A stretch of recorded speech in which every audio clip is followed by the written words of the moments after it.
লা ইলাহা ইল্লাল্লাহর যে দাবি তা পূর্ণ করতে হবে। লা ইলাহা ইল্লাল্লাহ অর্থ কি? আল্লাহ ছাড়া সত্যিকারের কোনো মাবুদ নাই, তিনি এক। এই দাবি পূর্ণ করতে হবে। এই দাবি ব্যক্তিতে, এ দাবি পরিবারে, এ দাবি সমাজে, এ দাবি রাষ্ট্রে পালন করতে হবে। তাহলে সে প্রকৃতপক্ষে লা ইলাহা ইল্লাল্লাহর দাবি ঠিক থাকবে। একটা হাদিসের মধ্যে আসি, রাসূল সাল্লাল্লাহু আলাইহি ওয়াসাল্লাম তিনি বলছেন, ইসলামের অবস্থাটা কি হয়েছে লক্ষ্য করুন। রাসূল সাল্লাল্লাহু আলাইহি ওয়াসাল্লাম তিনি একটা পুরানা কাপড় দিয়ে তিনি এই উদাহরণটা দিলেন। ইয়াদরুসুল ইসলাম কামা ইয়াদরুসুল ওয়াশিউ সাউব। ইসলামটা পুরানা হয়ে গেছে ওই রকম যেরকম মানুষের শরীরের কাপড়ের কারুকার্যগুলি পুরাতন হয়ে যায়। মানুষের শরীরের কাপড়ের কারুকার্যগুলি যেমন পুরাতন হয়ে যায়, ইসলাম যেরকম ওই রকম যেন পুরানা হয়ে গেছে। কি রকম পুরানা হয়ে গেছে? লা ইয়াদরু মা সিয়াম ওয়ালা সালাত ওয়ালা নুসুক ওয়ালা সাদাকাত। তারা সিয়াম কি, রোজা কি, সাওম কি তারা বোঝে না। ওয়ালা সাদাকাত, এবং তারা সদকা বোঝে না। ওয়ালা সালাত, এবং তারা সলাত কি জিনিস তা জানে না। নামাজ কি জিনিস তারা জানে না। ওয়ালা নুসুক, কুরবানি কি জিনিস তারা জানে না। ওয়ালা সাদাকাত, সদকা জাকাত কি জিনিস তারা বোঝে না, জানে না। ইসলামটা ঠিক বর্তমানে সেই অবস্থায় হয়ে গেছে, ঠিক কিনা কোন? এই অবস্থায় হয়ে গেছে। মানুষ প্রবৃত্তির অনুসরণ করা শুরু করে দিয়েছে। কিভাবে কিভাবে দুনিয়াকে জয় করা যায়, কিভাবে টাকা অর্জন করা যায়, কিভাবে কি করা যায়, শুধু এই প্রতিযোগিতায় তারা লিপ্ত হয়ে গেছে। আজকে তাদের মধ্যে সালাত নাই, আজকে তাদের মধ্যে কোনো সিয়াম নাই, আজকে তাদের মধ্যে কোনো সদকা নাই, আজকে তাদের মধ্যে কোনো কোরবানি নাই, তাদের মধ্যে কোনো হজ নাই। হজকে কখনো ব্যবসা বলে এদেশের কিছু এক শ্রেণীর মানুষ এটাকে ব্যবসা বলে তারা ছড়িয়ে দিয়েছে। এটা হলো সৌদি আরবের একটা পুঁজি, বলে নাউজুবিল্লাহ। এই ধরনের কথা বলে কিনা কন? হজকে নিয়ে তাচ্ছিল্য করে, সালাতকে নিয়ে তাচ্ছিল্য করে, নামাজকে নিয়ে তাচ্ছিল্য করে, সাদকাকে নিয়ে চাঁদাবাজ হিসেবে গণ্য করে। এই ধরনের বহু লোক এই দেশে, এই পৃথিবীতে রয়েছে, আছে কিনা কন? লা ইলাহা ইল্লাল্লাহকে নিয়ে তারা টানা হেঁচড়া শুরু করে দিয়েছে। লা ইলাহা ইল্লাল্লাহ হয়ে গেছে এখন ভিক্ষাবৃত্তির একটা পুঁজি। লা ইলাহা ইল্লাল্লাহ হয়ে গেছে এখন আমাদের মার্কার স্লোগানের একটা পুঁজি, ঠিক কিনা কন? লা ইলাহা ইল্লাল্লাহ ফকির বলে, ফকির এসে দাঁড়ে দাঁড়ে ঘুরতে থাকে আর বলতে থাকে, লা ইলাহা ইল্লাল্লাহ, মা দুটা পয়সা দেন, এক মুঠ চাল দেন। আজকে আমরা লা ইলাহাকে এইভাবে আমরা বুঝে নেই। লা ইলাহা ইল্লাল্লাহর হক কি আমরা তা বুঝতে পারি না। আজকে লা ইলাহা ইল্লাল্লাহ এমন অবস্থায় পরিণত হয়ে গেছে, লা ইলাহা ইল্লাল্লাহর হক তারা আদায় করতে পারছে না। এখন আমাদের মধ্যে লা ইলাহা ইল্লাল্লাহ কোন অবস্থায় আছে? লা ইলাহা ইল্লাল্লাহ সুইস মার্কার মান মর্যাদা তুমি রাখো আল্লাহ, বলেন নাউজুবিল্লাহ। আজকে লা ইলাহা ইল্লাল্লাহর হক আদায় করি না, লা ইলাহা ইল্লাল্লাহর হক আমরা নির্বাচনের মধ্যে নিয়ে গেছি স্লোগানে, বলেন নাউজুবিল্লাহ। এ কথা কি আমি বানায়া বলছি না, আপনারা শুনতেছেন? কোনদিন প্রতিবাদ করছেন? জবাব দিতে হবে কি আল্লাহর কাছে। এই জবাবের জন্য প্রস্তুতি গ্রহণ করুন। হাদিস শরীফের মধ্যে এসেছে, ইয়াদরুসুল ইসলাম কামা ইয়াদরুসুল ওয়াশিউ সাউব। ইসলাম যেন পুরাতন হয়ে গেছে, যেরকম মানুষের শরীরের কাপড়ের কারুকার্যগুলি পুরাতন হয়ে গেছে। হাদিসটি ইবনে মাজার 4049 নম্বর হাদিস। ইবনে মাজার 4049 নম্বর হাদিস আমি আপনাদের কাছে শোনাচ্ছি। রাসূল সাল্লাল্লাহু আলাইহি ওয়াসাল্লাম তিনি বলেছেন, ইসলাম যেন আমরা দেখতে পাচ্ছি বর্তমানে শরীরের কাপড় যেরকম পুরাতন হয়ে যায়, ওই রকম যেন মানুষের কাছে পুরাতন হয়ে গেছে। যে ইসলাম রাসূল সাল্লাল্লাহু আলাইহি ওয়াসাল্লামের ইসলামের দাওয়াত দিয়েছেন, ইসলামের প্রচার করেছেন সৌদি আরবে, সৌদি আরব থেকে ঢুকেছে শামে, শাম থেকে ইরাক থেকে তারপরে ইরান থেকে ভারত থেকে তারপর এসেছে পাকিস্তান, এরপর ভারত থেকে এসেছে বাংলাদেশে। আস্তে আস্তে আস্তে আস্তে এক সময় ইসলামের কথাগুলি উল্টা পাল্টা করে ফেলেছে। শিয়ারা ইসলামের কথাগুলি উল্টা পাল্টা করে ফেলেছে, ইহুদিরা ইসলামের কথাগুলি উল্টা পাল্টা করেছে, খ্রিস্টানেরা ঠিক কিনা কন ইসলামের কথাগুলি উল্টা পাল্টা করে দিয়েছে, কাদিয়ানিরা। এরা ইসলামকে ইসলামের জায়গায় আর রাখে নাই। এখন বর্তমানে ইসলামকে পুঁজিপতি করে বিরাটপন্থীরা বাকিটা উলট পালট করে দিয়েছে, ঠিক কিনা কন। সুতরাং আমরা বলতে চাই, রাসূল সাল্লাল্লাহু আলাইহি ওয়াসাল্লাম তিনি বলেছেন, ওয়াল ইউসরাল্লাযী কিতাবাল্লাহি আযজা ওয়া জাল, এমন একটা রাত আসবে, এই রাত্রের মধ্যে হঠাৎ করে কোরআনের একটা আয়াতও থাকবে না, সবগুলি আয়াত আল্লাহ রাব্বুল আলামিন তিনি উঠায় নেবেন। এই হাদিস ইবনে মাজাহ, রাসূল সাল্লাল্লাহু আলাইহি ওয়াসাল্লাম তিনি বলেছেন, ফি লাইলাতিন লা ইয়াবকা ফি আরদি মিনহু আয়াতান, কোরআনের একটা আয়াতও থাকবে না, হঠাৎ করে দেখতে পাবেন কোরআন থেকে আয়াতগুলি সব উঠে গেছে, কোরআন থেকে আয়াতগুলি সব উঠে গেছে, আপনি পাবেন না হঠাৎ করে। হাফেজদের অন্তর থেকে আয়াতগুলি ভুলিয়ে দেওয়া হবে, কোরআনের পৃষ্ঠা থেকে আয়াতগুলি উঠিয়ে নেওয়া হবে, একটা আয়াতও পাবেন না, এমন একটি সময় এসে যাবে। ওই সময়ের মধ্যে শাইখুল কাবীরুল আজিজ, ওই সময় কিছু বৃদ্ধ লোক থাকবে, মানুষদের মধ্যে থেকে কিছু বৃদ্ধ বা বৃদ্ধা লোক থাকবে, তারা বলবে ইয়াকুলুনা আদরাকনা আবানা আলা হাযিহিল কালিমা, আমরা আমাদের পূর্বপুরুষদেরকে দেখেছি তারা শুধু লা ইলাহা ইল্লাল্লাহ তাদেরকে আমরা বলতে শুনেছি, লা ইলাহা ইল্লাল্লাহ আমরা তাদেরকে পড়তে শুনেছি বা পড়তে দেখেছি, লা ইলাহা ইল্লাল্লাহ ফানাহনু নাকুলুহা, এখন আমরাও তাই করতেছি, শুধু লা ইলাহা ইল্লাল্লাহ আমরা বলছি ঠিকই, কিন্তু আমরা এর হক আদায় করতে পারছি না। এই হাদিসটি বর্ণনা করলেন হুযায়ফা ইবনুল আইমান। হুযায়ফা ইবনুল ইয়ামিন তিনি হাদিসটি বর্ণনা করলেন। দেখুন, লক্ষ্য করুন, এই হাদিসের কথা অনুযায়ী বর্তমান প্রেক্ষাপট মিল আছে কিনা কোন মিল আছে? আজকে আমরা কোথায় দৌড়াচ্ছি? সুতরাং আমাদেরকে এই জিনিসগুলি ঠিকভাবে বুঝতে হবে, জানতে হবে, সেই অনুযায়ী আমাদেরকে আমল করতে হবে। আমল নাই সব জিরো, আমল নাই সব জিরো। কোথায় আছি আমরা?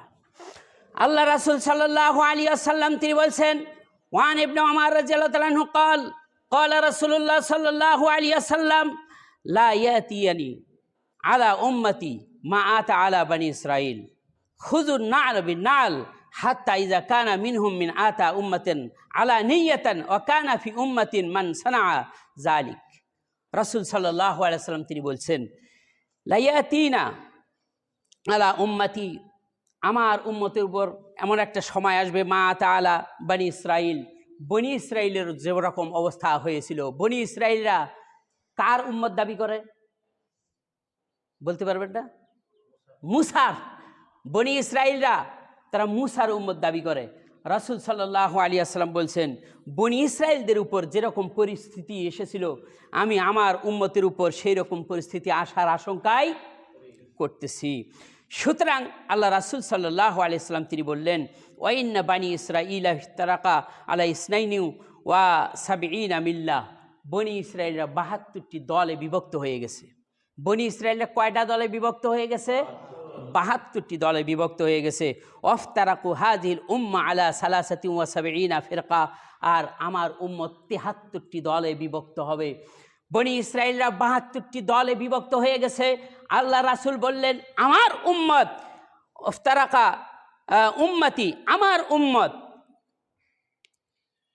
৭৩টি দলে বিভক্ত হবে। তারপরে তিনি বললেন, এই কথা বলে তিনি শেষ করেন নাই, তিনি এরপরের বাক্য তিনি বলছেন, ফিরকাতুন কুল্লুহুম ফিন্নার, ৭৩টি দলের সবগুলি ৭৩টি দলের সবগুলি জাহান্নামের অধিবাসী, ইল্লা মিল্লাত ওয়াহিদা, একটা দল বাদ দিয়া। ৭৩টি দলের মধ্যে থেকে ৭২টি দল জাহান্নামের অধিবাসী। এই দলটি কি বানি ইসরাইলের মধ্যে কথা বলা হয়েছে? রাসূল সাল্লাল্লাহু আলাইহি ওয়াসাল্লাম বলছেন, আমার উম্মতের মধ্যে ৭৩টি দলেই বিভক্ত হবে, এর মধ্যে থেকে ৭২টি দলেই হবে জাহান্নামী, ৭২টি দলেই হবে জাহান্নামী, ইল্লা মিল্লাত ওয়াহিদা, একটি দল হবে জান্নাতি। একটি দল হবে জান্নাতি। ক্বালু ওমান হিয়া ইয়া রাসূলুল্লাহ, তারা কারা ইয়া রাসূলুল্লাহ, তারা কারা? 73টি দলের 72টাই যাবে জাহান্নামে, একটা দল জান্নাতি, সেটা কারা ইয়া রাসূলুল্লাহ? ক্বালা মা আনা আলাইহি ওয়া আসহাবি, আমি এবং আমার সাহাবারা যে আদর্শের উপর, সুবহানাল্লাহ, আমি এবং আমার সাহাবারা যে আদর্শের উপর আছে সেই দলটি জান্নাতের অধিবাসী। তাহলে সাহাবারা কার আদর্শে আছে? মুহাম্মদ সাল্লাল্লাহু আলাইহি সাল্লামের আদর্শে। মুহাম্মদ সাল্লাল্লাহু আলাইহি সাল্লাম যে আদর্শ শিক্ষা দিয়েছেন আমাদেরকে, যে নীতি শিক্ষা দিয়েছেন, যে আমল শিক্ষা দিয়েছেন, সেই আমল, সেই আদর্শ, যে সেই নীতি কি বানানো না আল্লাহর দেওয়া? আল্লাহর দেওয়া নীতি তিনি আমাদেরকে শিক্ষা দিয়েছেন। সুতরাং এখন আমাদের মধ্যে কত দল? আপনার শিয়ারা মুসলমান দাবি করে, কাদিয়ানীরা মুসলিম দাবি করে, মুরজিয়ারা মুসলমান দাবি করে, জুবাইয়াত মুসলমান দাবি করে, তারপরে আপনার এই আরো অনেক দল আছে, হ্যাঁ, চিশতিয়া, নকশবন্দিয়া, এরকম অনেক দল আছে, সব মুসলিম দাবি করে। কিন্তু রাসূল সাল্লাল্লাহু আলাইহি সাল্লামের নীতিতে, তার আদর্শে কোন দল আছে? আপনাদের কাছে আমি সেই এই প্রশ্নটাই আমি করে রাখলাম। এখন যদি আপনারা সেই প্রশ্নের জবাব না দিতে পারেন, তাহলে আমি তার জবাব দিচ্ছি আর একটা হাদিসের মাধ্যমে, আপনারা তা জানিয়ে রাখুন। ভালো করে শুনুন সে দলটি কারা। ওয়ান সাওবান ক্বাল রাসূলুল্লাহ সাল্লাল্লাহু আলাইহি ওয়াসাল্লাম, সাওবান থেকে বর্ণিত, তিনি বলছেন রাসূল সাল্লাল্লাহু আলাইহি ওয়াসাল্লাম তিনি বলছেন, লা ইয়াজালু তায়ফাতুম মিন উম্মতি যাহিরিনা আলাল হাক্কি। আল্লাহ রাসূল সাল্লাল্লাহু আলাইহি ওয়াসাল্লাম তিনি বলছেন, সাওবান হতে বর্ণিত, রাসূল সাল্লাল্লাহু আলাইহি ওয়াসাল্লাম বলেছেন, চিরদিন আমার উম্মতের মধ্যে একটি দল হকের উপর প্রতিষ্ঠিত থাকবে। চিরদিন আমার উম্মতের মধ্যে একটি দল হকের উপর প্রতিষ্ঠিত থাকবে। তাদের বিরুদ্ধে কত হামলা চলবে, তাদের মসজিদগুলি ভেঙে ফেলার জন্য পায়তারা করবে, ভেঙেও ফেলবে, যেখানে পাবে সেখানে তাদেরকে আঘাত করতে থাকবে, কিন্তু তারা হক থেকে এক চুল পরিমাণ নড়বে না, এক চুল পরিমাণ টলবে না। পাহাড় টলে যেতে পারে কিন্তু সেই দলটি টলতে পারে না। আল্লাহ রাসূল সাল্লাল্লাহু আলাইহি ওয়াসাল্লাম বললেন, লা ইয়াদুররুহুম মান খাযালাতুহুম হাত্তা ইয়াতি আমরুল্লাহি ওয়া হুম কাযালিক, যে তাদেরকে যারা পরিত্যাগ করবে, বিদআতপন্থীরা তাদেরকে দেখতে পারবে না, বিদআতপন্থীরা তাদের কথা সহ্য করতে পারবে না, বিদআতপন্থীরা তাদেরকে যেখানে পাবে সেখানে হামলা করবে, বিদআতপন্থীরা তাদের মাদ্রাসাগুলির উপর হামলা চালাবে, বিদআতপন্থীরা তাদের মসজিদে গিয়ে হামলা চালাবে। কিন্তু ওইগুলি হামলা আর ওদের বিরুদ্ধে যত ধরনের তৎপরতার প্ররোচনা, যত কথা বলবে, এগুলি একটাও তাদের ক্ষতি করতে পারবে না। সেই দলটি হলো আহলুল হাদিস। সুবহানাল্লাহ। সেই দলটি হকের উপর থাকবে। এরা কোনো আপনার জালেমের অন্যায়কে কখনো ভয় করবে না, নির্যাতনকে কখনো ভয় করবে না। বুঝতে পারছেন? এই হাদিসটি মুসলিম শরীফের 1920 নম্বর হাদিস। সেই দলটি কোন দল? যারা কোরআন এবং হাদিসের অনুসরণ করে, কোরআনের অনুসরণ করে, সহিহ হাদিসের অনুসরণ করে, আজীবন মৃত্যু পর্যন্ত, কিয়ামত পর্যন্ত তারা হকের কথা বলতেই থাকবে। কার কলিজায় আঘাত লাগে তা দেখার বিষয় নাই।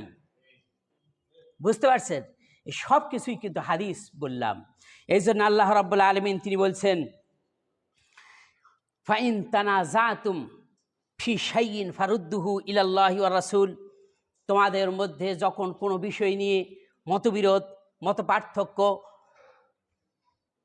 ইখতিলাফ দেখা যাবে, তখন তোমরা সেটার ফয়সালা টানো আল্লাহ এবং তার রাসূলের, আল্লাহর বিধান দিয়ে এবং তার রাসূলের আদর্শ দিয়ে।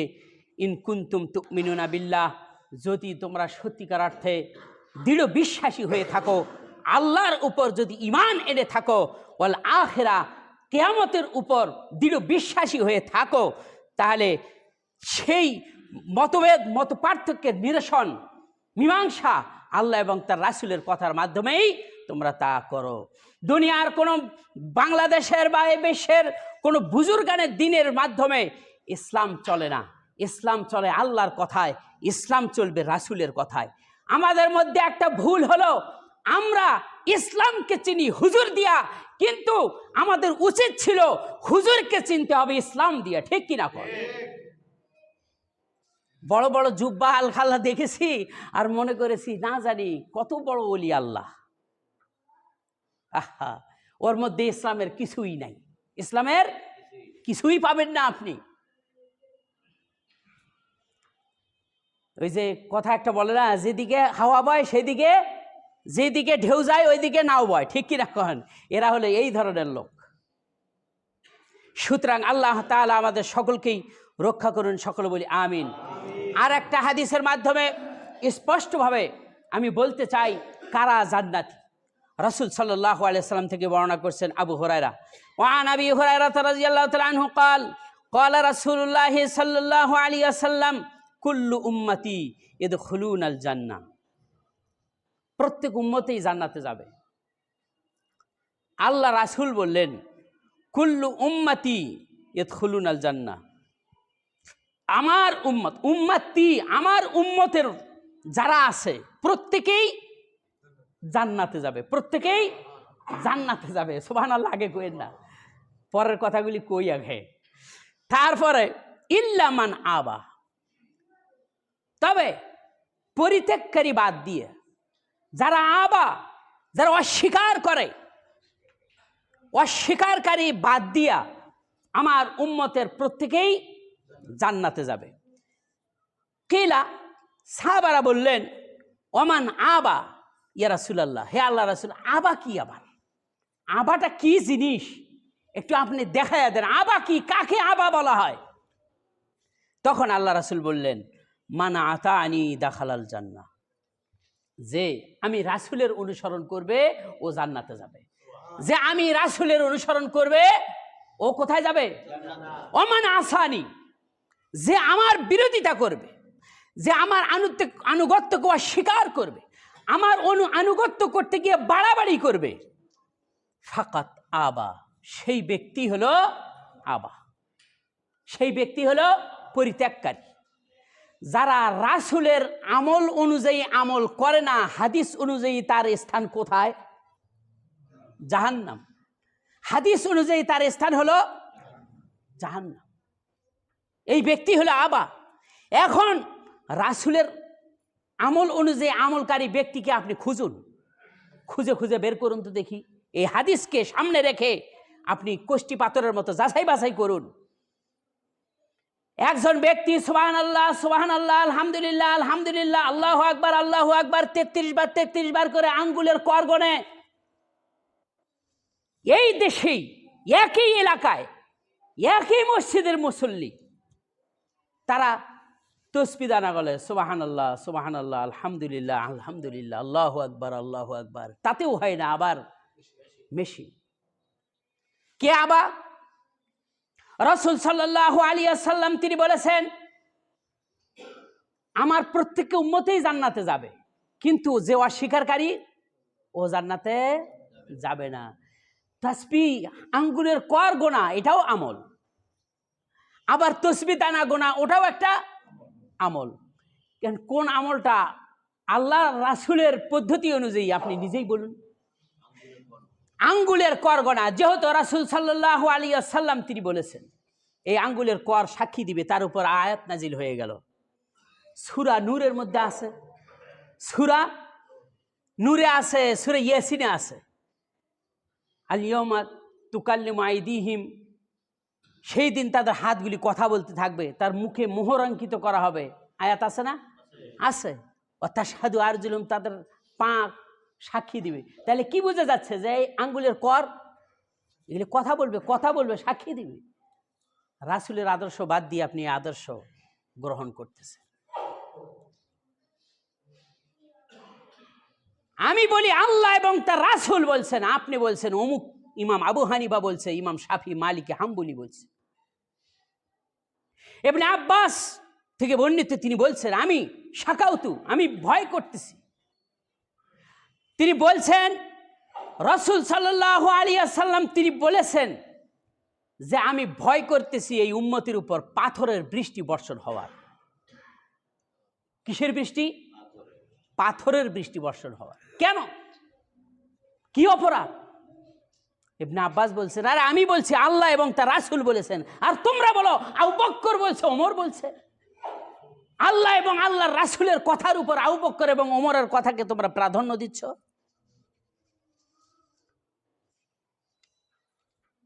আর এখন আমরা বলছি আল্লাহ এবং তার রাসূল বলছেন, আর এক শ্রেণীর মানুষ বলছে আমার মাযহাব আবু হানিফা বলছে, আমার মাযহাব শাফিঈ বলছে, আমার মাযহাব মালিকি বলছে, আমার মাযহাব আহমদ বলছে।